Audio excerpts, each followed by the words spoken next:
What's going on, guys? Stefan here with you, S&E's Garage. Right now we're here in our 2005 GX470. We got our trailer in tow and we are on our way to pick up our next project flip.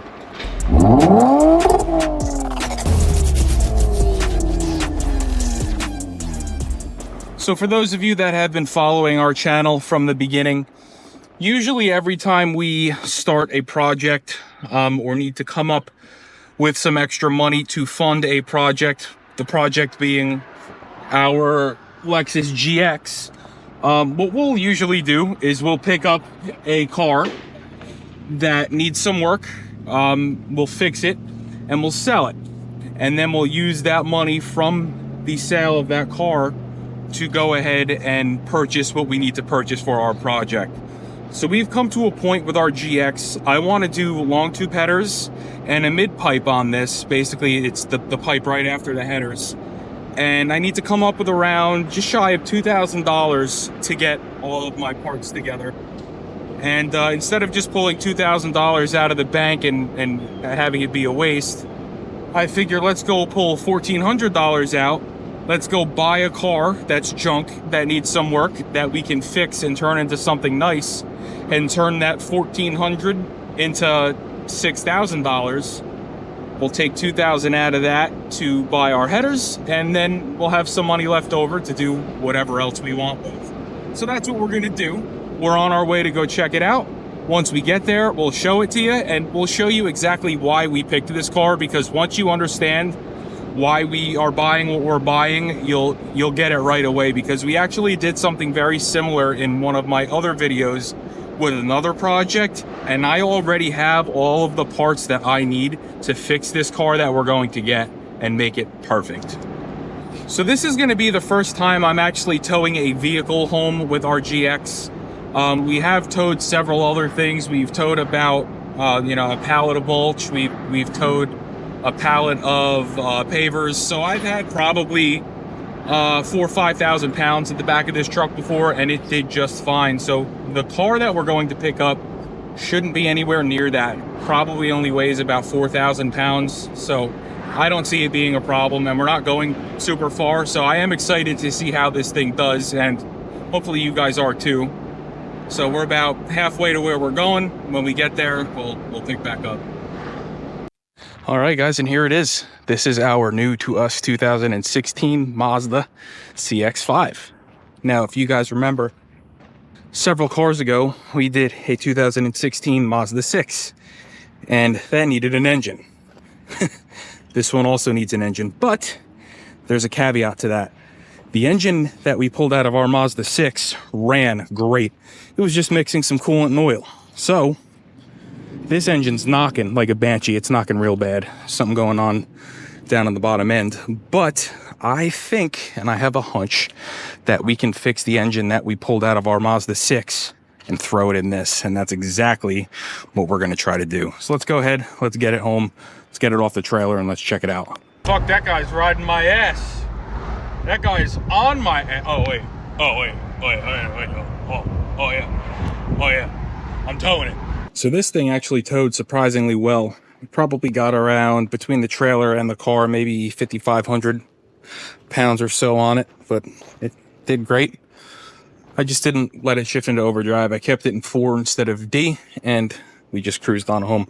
Let's go ahead, let's grab our jump box. Let's fire this thing off and let's show you what we got going on with it. The only crappy thing about this trailer is that I can't open the doors once I got the car up on the trailer, so I had to climb in through the back. It was kind of goofy, but let's pop the hood, let's hook up the jump box, let's fire it up and get it off the trailer.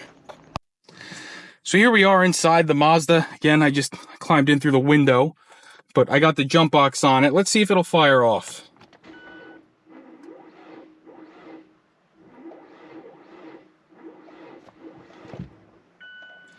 I think my jump box is a little dead. Let's give it another shot here.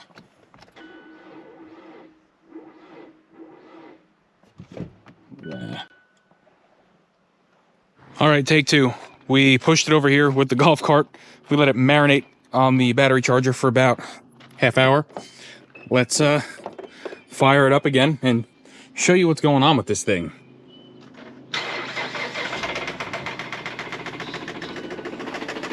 So this is a textbook rod knock. This is a bottom end main or rod bearing knock. This engine is catastrophically damaged. If we were to keep driving it like this, that noise would just get louder and more persistent, and eventually it would shoot the rod down the, at the bottom of the engine. But other than that problem and the fact that my doors are locked right now, let's just go ahead and unlock these doors really quick. You'll see that this car is actually in really, really nice shape. It's got nice roomy back seats. Somebody even went ahead and put some underglow in it. Not my favorite thing in the world, but this will definitely make a very nice car for somebody that needs, some sort of a crossover or an SUV with some extra room. Now, what I have in here is the same exact engine, 2.5 liter Mazda Skyactiv with a blown head gasket. This either has a head gasket issue or a cylinder head issue. Now, in the coming videos, what we're going to go ahead and do is we're going to tear this engine down. We're going to get the cylinder head off. We're going to pull the timing cover, valve cover. We're going to get the head off. We're going to pull our fuel injectors, and we're going to bring this head to the machine shop. If I get the okie dokie that this head is in decent shape, meaning it's not cracked and it can be decked a little bit, straighten it out, and everything's good, this head is going back on this engine, and this engine is going to go in that car. This engine only has about 119,000 miles on it. That Mazda out there has 175, if I remember. Let's go ahead and take a look. So whoever gets this car is going to be getting, basically, they're going to be getting a rebuilt engine with 119,000 miles on it, because it'll have, it'll have all new gaskets, head gasket, all that fun stuff. But here, let's see what we got going on in here. And also, air conditioning works beautifully. There we go, 172, 882. So somebody's going to be getting a car with a newer engine in it. That hopefully, oh, look at this. We got some, what are these? Some Taharis. What do you think? Should I try to put these on? I don't know. But what I'm trying to get at here is somebody's going to be getting a car with a newer engine in it. So someone's gonna get a nice car. Let's go ahead. We'll pull our Lexus out. Let's get this up on the lift, and let's check out how it looks underneath, and see what kind of a car we purchased here. So now that we got it inside, let's go ahead and take a better look at it. Again, this is a 2016, so it's about 9 years old. Not looking for a car that's perfect, but I am looking for vehicles that will clean up nice and present well when we are done, and I think this will do just that. For the most part here, you'll see this paint is in great shape. I did find a couple of little blemishes back here. There's a little paint peel here. I can get some white touch-up paint, clean that up. But other than that, the body's straight. There's a couple little scrapes here I could probably compound out and, make look a little bit better. But again, we're not looking to make this car perfect. It's going to be between a $6,000 and $8,000 car when we're done. So again, it's not going to be perfect, but it's going to be a lot better than it is. Let's go ahead and look inside. Got a black cloth interior. Again, these doors on these Mazdas are terrible. As soon as you shut the doors, they lock.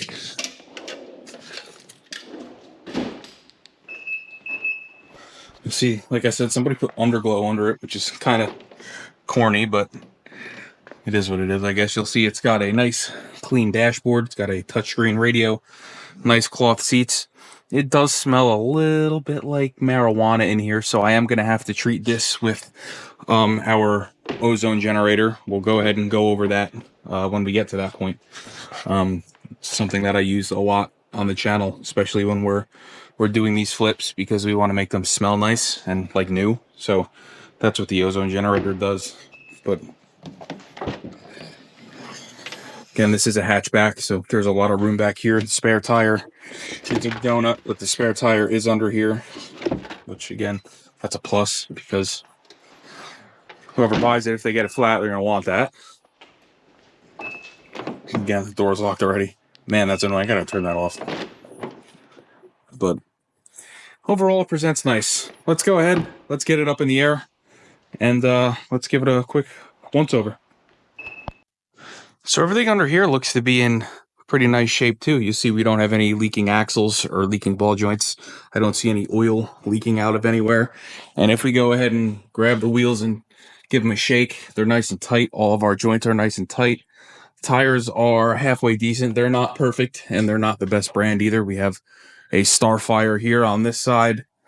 We have a Crosswind on this side, but they do have similar tread wear, so the all-wheel drive system is not going to be affected. And then back here we have a Crosswind, again, decent tread. And I believe this is going to end up being a Crosswind too. So if anything, what we'll go ahead and do is rotate the back tires up to the front. That way, you know, on the steering axle, the tires are the same. Let's grab our flashlight over here. Our struts here, although likely original, are not leaking in any way, shape, or form. So the suspension looks to be in nice shape as well. And these shocks are nice and dry. Exhaust is in nice shape. You can still see all of our hardware here. I am going to end up spraying some of this down because we're going to disconnect this here. This engine's going to come out from the bottom, so we're going to drop the subframe and basically lower the whole thing down. And let's check out our brakes. Obviously, the car's been sitting for a little while, so the rotors are pretty crusty, but I did notice when I looked under the hood, brake fluid was pretty low, and these brake pads are shot. There's about 1 millimeter left of wear material on this, so it is going to need front brakes.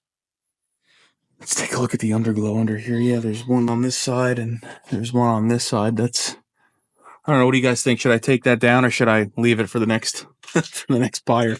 You guys tell me. Back here, we got some nice clean CV axles. The rear differential is not leaking, but it does look like we may need to be doing... no, these brakes actually don't look that bad. Let me see if this side looks good. Oh, we're golden. Okay, cool. All we need to do is front brakes. That's great. That's going to save us about $200 or so. That's awesome. So we need some front brakes, and we need to figure out that engine, which hopefully, like we said earlier, this one here on the stand, if this head's not cracked and we can get away with throwing a head gasket in this head and, freshening this engine up, like I said earlier, they'll have a low mileage, a lower mileage, 120,000 mile engine in the car with some new gaskets. So I think we did pretty good on this for what we spent and what the car needs to get fixed. I think I'll be into this well under budget, and I think we'll have enough money to play with to dump into our GX, and maybe we'll get an exhaust for this thing too, and get a couple videos out of this. That's always the goal, is to create content, and we'll have some content with this, and then we can generate some more content with the proceeds from this. So let's go ahead and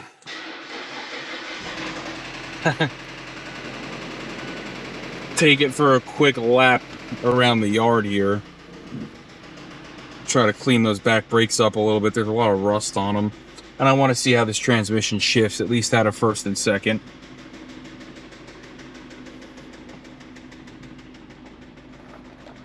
What do you think, Ma? How's it sound? How's it sound? Look at me. Terrible. Tell YouTube how bad it sounds. Yeah, this thing is not happy. I'm not leaving the yard with this. It's able to blow up on me. I just want to hit the brakes a couple times here and...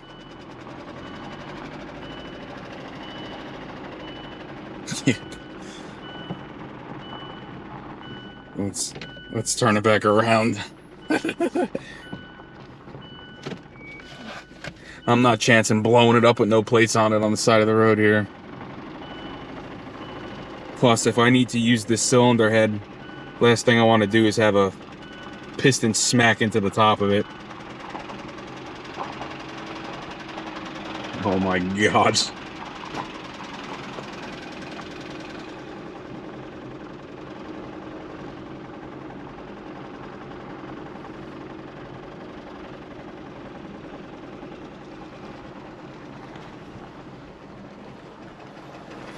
So this is going to be her parking spot for the next week or two, at least until we can pull that other engine apart and see what exactly is going on in there and get that head cleaned up so that we have a good engine to drop into it. So if this video helped you or interested you, I should say, please like, share, and subscribe. Stay tuned. We got plenty more content coming with this car, and we'll see you on the next one.